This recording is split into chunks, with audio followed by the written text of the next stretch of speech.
Hello, my name is Frank Murray. I'm a physical therapist with Industrial Motions Incorporated, and today I'm going to introduce you to an approach to material handling called Ready, Set, Lift with Your Head. And the goal of this seminar is to teach you to identify, to understand, and to control some of the most common risk factors that we find are inherent in all material handling tasks that lead to sprains and strains, not only in the workplace, but also at home. So when I see people, and specifically injured workers, following some kind of a work-related injury, they come to my office. One of the first things that I do in my physical therapy evaluation is to ask them what happened and how it happened. So if we look at the kinds of answers that I get, typically these things repeat themselves in a pattern. So one thing that I get is that I was trying to remove something from a machine. That object was stuck, so I forcefully pulled on it, and that's when my shoulder started to hurt. Something else that I see commonly is that someone will say, I went to lift this object off of the table, and I didn't realize it was stuck. So I thought it was going to move, and it didn't move, but I did. Another typical situation that I come across is somebody will tell me that they needed to lift an object, but there was something that was between them and the object that they were attempting to lift. So they reached over that object and lifted whatever that piece of material was, and that's what caused their back pain. And there's one more situation that I see as well, is a person gets started with a task, like pulling a cart or moving something, and there was some kind of an interruption in that process, and it was that unexpected event that actually led to the injury happening. So if we examine these statements that we typically see from people after an injury, we find out that these injuries are the result of one of these situations. So the worker attempted to move an object, and that object wouldn't move, so they forcefully pulled on it or yanked on it. That worker attempted to move an object, and it didn't move the way that they expected it to move. That led to the injury, so it was stuck to the surface or something like that. The person attempted to move an object, and they didn't have good position relative to where that object is. That was the risk factor that led to that injury. Or something interrupted the flow of that process. So one of these things occurs, and that is what leads to the risk of developing a sprain or a strain. And what we call that is tissue overload. So tissue overload is actually just a fancy term for a sprain or a strain. All tissues in the body, muscles, tendons, ligaments, all that kind of stuff is tissue. And those injuries are the result of applying more force to that tissue than that tissue can actually handle, and it causes it to fail. That's what a sprain or a strain is. So I've got a couple of examples to show how these things work and how you can try to control them. So tissue overload typically happens from a rapid deceleration. So either a person tries to move something and it doesn't move the way that they expect it to. That's what causes the tissue overload. The person tried to move something and it is too far away from them. They don't have mechanical advantage. That causes tissue overload. Or something interrupts the flow of that process. So a couple of examples of what tissue overload actually is. Number one, if you drop an egg off of a balcony and that egg falls to the ground, it's not the fall that causes the damage to the egg, it's the sudden stop when that egg reaches the ground. That's what causes the damage. Another good example is if you were trying to tow one car with another car and you took a chain and you attached that chain to the bumper of each car. If you attempted to move car number 2 using car number 1 without taking up the slack in the chain, what happens is once that slack is taken up, there's a rapid deceleration and a sudden burst of force, and what's likely to happen is that you tear the bumper off of car number 2 or car number 1. That's tissue overload for an egg and tissue overload for a car. So if you take that egg and you drop it onto a pillow, it's likely that egg will not break. That's because you slowed down the rate of change. There was no sudden stop when that egg reached the ground. It was slowed down by the pillow. If you take up all the slack in the chain towing the cars, then that slack is taken up and there's no sudden burst of energy when you go to move the cars, and typically you can tow car number 2 with car number 1 once you take up the slack without causing any damage. So I'm going to show you a demonstration with a piece of tissue. This is just an ACE bandage that we use in medical departments and hospitals and PT clinics. But for our purposes, it's a piece of tissue. So it represents a muscle. It stretches like a muscle stretches. It returns to its regular shape, just like a muscle would. So this is a piece of tissue in your body. And it's got a certain amount of force that it can generate and tolerate before it fails.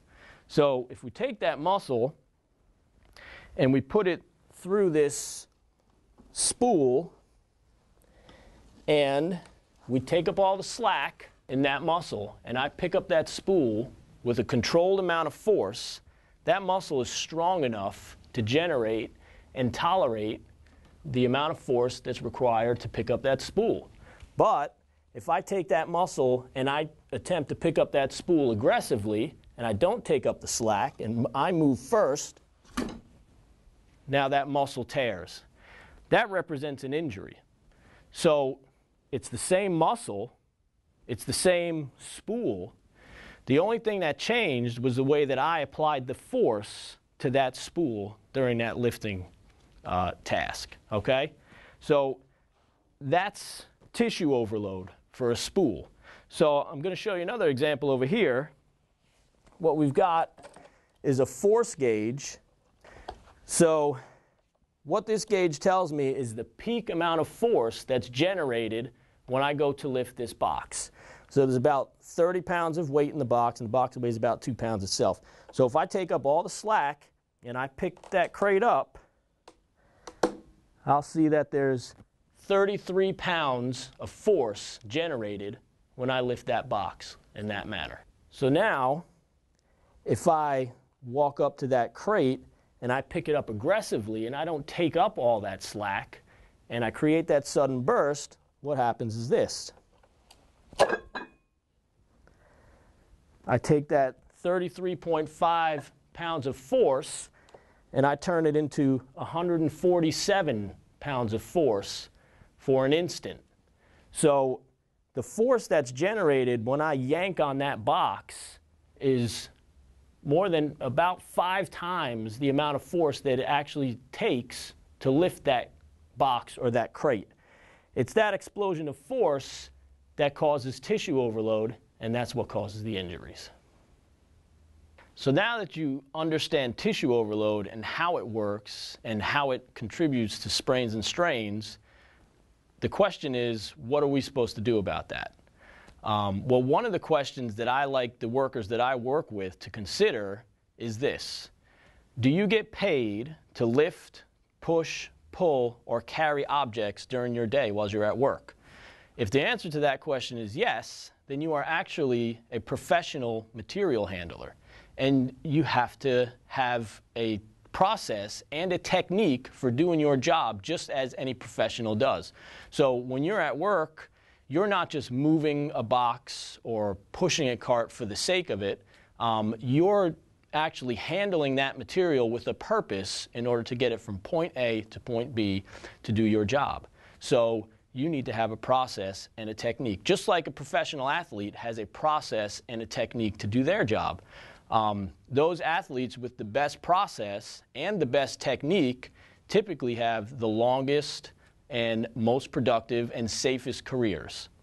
For material handling at work, that process and technique is called Ready, Set, Lift with your head. Ready, Set, Lift with your head is a process. Each part of that process has a purpose in reducing the risk of developing sprains or strains due to material handling.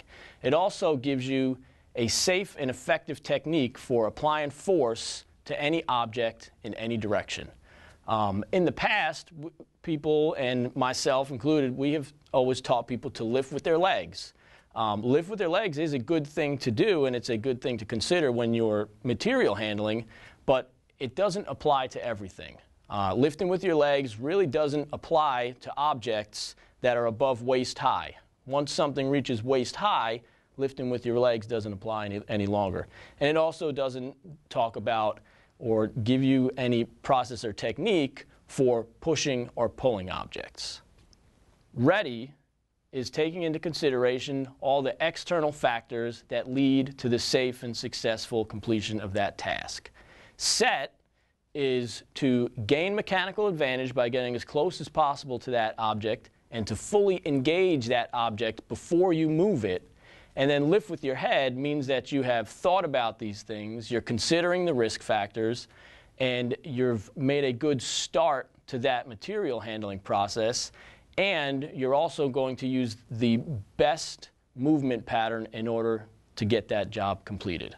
So in order to prevent injuries while material handling, we have to control the amount of applied force, we have to control for unexpected events, we have to control the position of the material, and we also have to use the best movement posture available. One phrase that we like to use to kind of put this kind of thinking into perspective is the phrase, "Don't blame the box." A lot of times when we have injuries from material handling, we find that the injury doesn't necessarily come from the material that's being handled. A lot of times it comes from the way that the person handles the material. Just like I showed you in the example with the spool and the example with the crate. The amount of force that was generated really didn't have anything to do with the spool or the crate. That was controlled by the way that I approached it and the way that I went about that lifting technique. So let's talk about being ready. Ready means to take into consideration all of the external factors that come with the safe completion of a task. External factors include things like weight, grip quality, size of the object, those types of things. So we have to consider all this before we start our material handling process to make sure it's going to go from point A to point B without something happening. Some of the more important risk factors to consider are the tackiness of the material, the quality of the wheels and floor for moving carts, and the pathway from point A to point B. Here is a good example of an external factor to consider and control. I'm going to pick up this spool of electrical wire. I'm going to put it on the cart. Now, just simple example of what an external factor at work is, and whether it's a spool of wire or cloth or it doesn't really matter. But if my intention is to take this spool of wire and pick it up and carry it over here, and I've got a tail dragging on the ground, this is the external factor that could lead to potential for that injury. So I pick up the spool, I start walking, I step on the wire, I pull that spool out of my hand, and that spool falls, and now you have a sudden stop when you hit the ground as you try to catch it. So that takes a 30-pound spool and turns it into 140 pounds just for an instant here, and that's where the injury happens. So considering that external factor would have made a big difference in the amount of risk of injury for carrying that spool. So what we would ask you to do is to just take that wire, secure it, roll it up, and once you've done that, now you've eliminated the possibility of that injury happening because of that external factor of the tail dragging on the ground. Now you can pick that spool up with confidence and know that you're going to make it from point A to point B without stepping on the tail and pulling it out of your hand. Simple way to prevent that injury. One more important external factor to stop and consider when you're getting ready to do a material handling task is whether or not that material is going to move the way that you expect it to. And a lot of times this happens with light objects. So it's good to check whether that object is going to move by giving it a little nudge or giving it a little push or something like that. Because even a very light object turns into a very heavy object that generates a lot of force if it doesn't move. So I'm going to show you a real quick example. So this spool is fairly light, and if I go to move it, it moves pretty easily, right? And that doesn't generate a lot of force. But if I start to move my body and this spool is stuck to the table for some reason, then I end up with this situation. And that generates a lot of force. So in order to be ready to do something, you can't just assume that just because it's light, it's going to move. We need to make sure that it's going to move. If you make sure that it's going to move, again, you eliminate the possibility that you're going to develop a sprain or a strain due to tissue overload because that object didn't move. That's being ready to perform some kind of a material handling task. So just like an athlete gets ready to run a race, part of being ready for a sprinter is making sure that their shoe is tied. If they make sure that their shoe is tied prior to the gun going off and going down the track, they've completely eliminated the possibility that they're going to step on that shoelace 3 or 4 steps down the track, fall down, get hurt, and end the race. That's being ready. Now that you've completed the ready phase of the ready, set, lift, now we need to talk about being set in order to do something. And being set to perform a material handling task means 2 things. First, it means gaining mechanical advantage, that is, being as close to that material as you can in order to give you an advantage over that material when you go to lift it. And the second part is to fully engage that material prior to moving your body so that you have one movement system and everything moves at the same time. So here's a good, simple example of what mechanical advantage is. So if I'm going to have a contest and I'm going to hold 25 pounds and he's going to hold 5 pounds, who is the winner of this contest going to be? And how long are they going to be able to hold it for? I could probably hold this 25-pound weight for the next 30 to 40 minutes if I really wanted to. He's got 5 pounds, but because of where he's holding that 5 pounds, he's only going to be able to hold that weight for 2 or 3 minutes. So it's just that distance of where that weight actually is that determines how much force you need and how much weight is applied to your body. So when we talk about that in practice, we look at a situation like this. If I want to lift this crate and I'm over here, now I've created distance between me and the crate.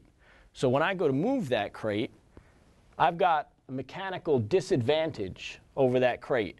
So in order to move it, I need to recruit momentum or some other force, try to throw it or something like that.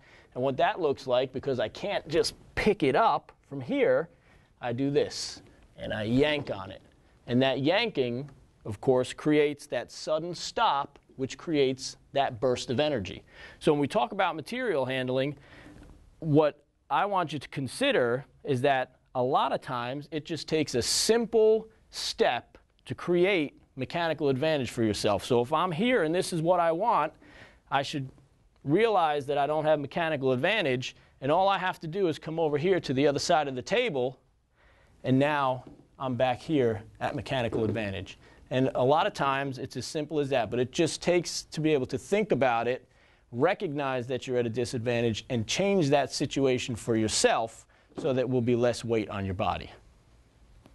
So at the beginning of a lifting task, you should be able to lift that object without accelerating or without trying to make your body move first. If you can't do that, then that object is either too far away or it's too heavy, and you need to figure out a different way to do it or a way to ask for help.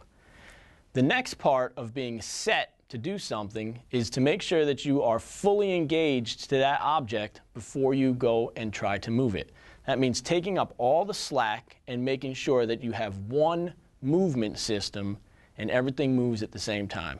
You saw that earlier with the example I did with the spool where I pulled on that tissue and it ripped when I lifted up that spool. That's because it generated a lot of force. We commonly see this kind of thing when people do pulling tasks. And what happens is a person goes to pull on an object and they let their body move way before that object moves. And this is what that looks like. So a person grabs onto the cart and they go to move that cart, and commonly it looks like this. And they move it. And it's that sudden stop at the end that really causes that injury. Creates a lot of force. So just like we did earlier with that tissue, I should be able to take that tissue and move this cart across the room. That muscle is strong enough to pull on that cart. But if I do that little hitch, what happens is this. Now I've got an injury. I tore that muscle again and the cart didn't move. Same muscle, same cart, different approach to applying force. And it's even more important if the cart is stuck. If that cart is stuck and you don't take up all the slack, a lot of force is generated. If you do take up the slack in the beginning and it doesn't move, then there is no sudden burst of energy, right? So that's a good way to think about pulling objects, is to try and control that force. Here's another simple demonstration, but this is a really helpful visual to think about whenever you're pulling something. So this is a magnet, and I'm just going to attach the magnet to the cart. And if I get set and I take up all the slack, I should be able to move that cart without pulling the magnet off if I do it right. So I'm set, took up all the slack. I can pull that cart across the room without that magnet coming off. But if I don't take up all the slack and I move before that cart moves, I'm going to pull the magnet right off. So a good thing to think about whenever you're pulling on objects is to think about having a magnet attached to that object. And you want to move that object without pulling the magnet off. If you can achieve that, then you're not creating that force that leads to risk of developing injury from pulling on objects. So one of the things that I always tell my workers to think about with regards to being set is to trust their instincts, because your body is going to tell you when you're at a mechanical disadvantage over something. You just have to remember to realize that and to remember to make a change. So here's one more simple example of how you can change the situation to make it better for you, to make it so that it's not applying as much force to your body. So if I take this spool, I roll it over here,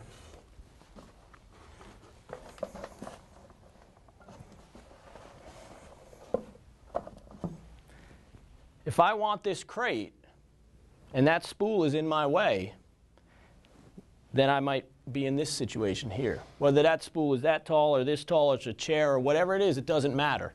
Here I am, I have mechanical disadvantage again. I just want you to think about how you can make that better, and a lot of times it's a simple fix. Simple as moving that spool out of the way. Once you get it out of the way, that just took a couple of seconds and just one more step to your process. But again, you have lowered your risk of developing injury just by taking that spool and moving it out of your way.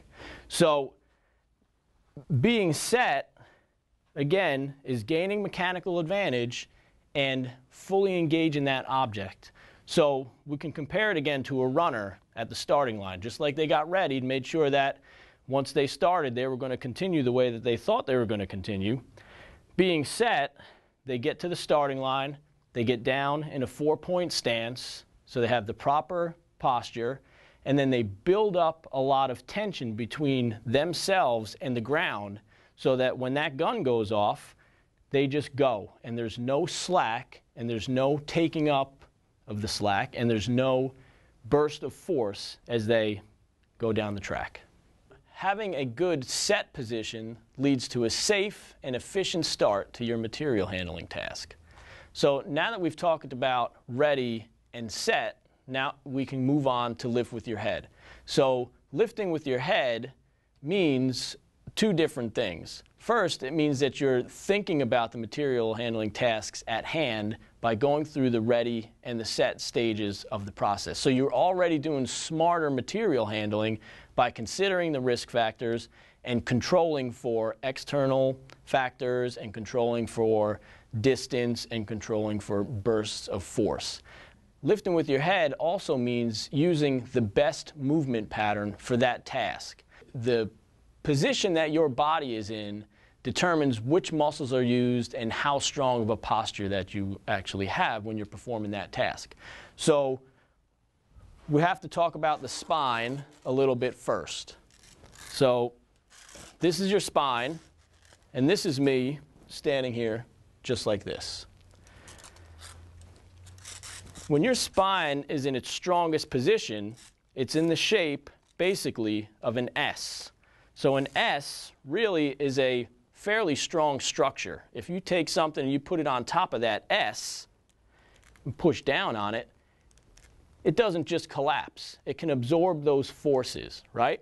So in order to get your body and get your spine into the shape of an S, what you need to do is tighten up the muscles that go up and down the spine. So this really would be me standing at attention. When a person stands at attention, in order to get there, they have to do work. They have to turn those muscles on. When they turn those muscles on, it protects the spine by compressing it and keeping everything together. So that's a strong position for your spine. A weak position for your spine is when a person stands at ease. So if here I am standing at attention, and now I just rest, that's standing at ease. That means I'm taking those muscles and I'm actually turning them off, and I'm really just kind of resting them and hanging off of them. So what that does is it takes your spine from an S and it turns it into a C, like this. A C is a weak structure, not strong like an S. If you take a weight and you put it on top of a C, it just wants to fall over like this, right? So it can't support that weight. So you've got the weak structure of the C and the fact that the muscles are not doing the work that they should be doing, and that puts you at risk when you're in that position. So lifting with your head helps you to correct that, because if you look at the spine, the low back and the neck have a curve in the same direction when you're in that strong position. And that's where you want to be. You want to be at attention when you lift. So when we tell people to lift with their head, what we're really telling them to do is to lead that lifting task with their upper body, because their lower back tends to want to follow what their neck and their head does. And that looks like this. Lifting with your head means to get down, pick up that object, and the first thing that should move really is your head and shoulders towards the ceiling, and that will make you naturally flatten your spine and arch it a little bit and turns those muscles on. That's lifting with your head. That's a good, strong posture to be in, to lead with your upper body. Not lifting with your head is when you keep your head down and you get in this position. Now, if you look at my back, I've turned it into a C just by putting my head down towards the floor. But I can change that by picking my head up, and once I pick my head up, my body wants to turn back into an S, puts me in a strong position. So that's lifting with your head technique for lifting an object from the floor. It works with pulling as well. Many times when people pull objects, especially heavy objects, they use a pulling technique that looks like this. So that's leading with the lower body. And if you look at that, you can see that my back turns into the shape of a C. That's a weak position to be in. Using the lift with your head technique for pulling looks more like this. You lead, you get the object, you engage it, and if the first move is with your head and your shoulders upwards, it puts you in a more upright position, and that's how you apply the force, and that puts your back in a stronger posture. So lifting with your head means two things.